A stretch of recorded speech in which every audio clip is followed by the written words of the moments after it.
देशात हनुमान जयंतीनिमित्त मोठ्या प्रमाणात कार्यक्रम घेतले जात आहेत. राज्यातील हनुमान मंदिरांमध्ये भक्तिमय वातावरण पसरले आहे.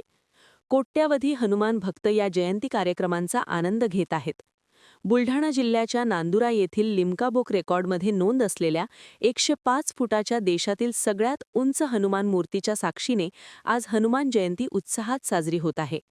बुलढाणा जिल्ह्यातील खामगाव नांदुरा महामार्गावर स्थित ही सगळ्यात उंच या हनुमान मूर्तीची ताशी 350 किलोमीटर वेगाने वाहणारे वारे आणि 4.5 रेक्टर स्केलचा भूकंप सहन करण्याची क्षमता आहे.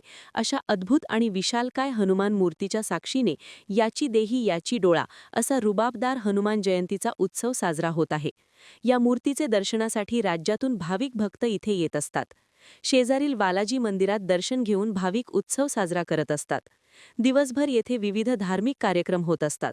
तर सकाळी 105 फुटी मूर्तीला जल अभिषेक आणि शेकडो किलोच्या फुलांचा माल्यार्पण देखील करण्यात येते. 2003 मध्ये लिम्का बुक ऑफ वर्ल्ड रेकॉर्डमध्ये नोंद.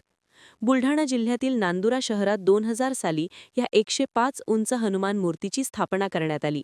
2003 मध्ये लिम्का बुक ऑफ वर्ल्ड रेकॉर्डमध्ये या उंच हनुमान मूर्तीची नोंद करण्यात आली आहे. गेल्या 27 वर्षांपासून ह्या ठिकाणी हनुमान जयंतीनिमित्त विविध कार्यक्रम राबवले जातात. हनुमान जयंतीला उंच मूर्तीवर तब्बल 1.5 क्विंटल फुलांचा हार चढवण्यात येत असतो. आज हनुमान जयंती निमित्तांचे अशेष जनभक्तांचे ते दर्शनाला येतात आणि याच्या महाप्रसादचे कार्यक्रम राहील आणि याच्या 105 फूट माल्यार्पणचे आणि आमदार साहेब संचितांच्या हातांचे मालहार्पण होणार आहे. अभिषेक कसा होतो इथे? अभिषेकचा आपला पंचामृत विशेष हनुमान जयंती निमित्तांच्या पंचामृत आणि गंगाजल महाजलाचे आणून देऊन आणि टँकीमध्ये टाकून हनुमंतराचे रिमोट कंट्रोलद्वारा महाजलाभिषेक करतात आणि जे सर्वांचे ते तीर्थ रूपामध्ये घेतात. एक मुख्य म्हणजे इथलं जे माल्यार्पणचं एक आकर्षण आहे ते कसं असतं?